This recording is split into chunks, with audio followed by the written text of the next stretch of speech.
bana tekel ka radio kartumen walle chen ko bongwan ka pai kel ron jien dangre wuji jen dangre wuji bekel miti je mena kam he yene ideal din la gwe ka radio kartum ki ya radio kartum ki apolo min to din ani lare ye Sure nas international radio kartum shoot ke kana sure the nas international radio in America min mo radio nur wewni chimojen atom me chimiti cheben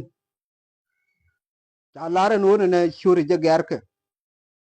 aja gorke as fialem ayo radio in Khartoum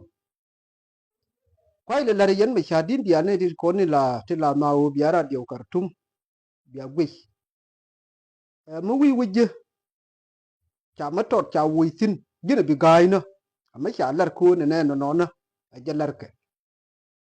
cha wo shur mo shur radio wo mu gwi ke này thế nào giờ bà win mon bà lật cái ken cái bà junub lật cái ken chứ đây chat cái này radio mo radio mơ chút nữa junubin radio nuor wo mo chal cái chi buron chứ đây chat ko in tamal mo ku yilo de gor de we nyo ni ji radio nuor wo atama banje ger cái shur magul mo shur party dan chi mo jen bi je che gor as fialem ayo radio in Khartoum chap ajen ni nanin be ka ngono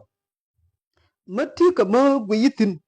ka bi kun ka mi chal ka comment section ba jetin ba gwi go ro comment ni kun ka kwai share ba ni kun ko ba je ne to wan chugron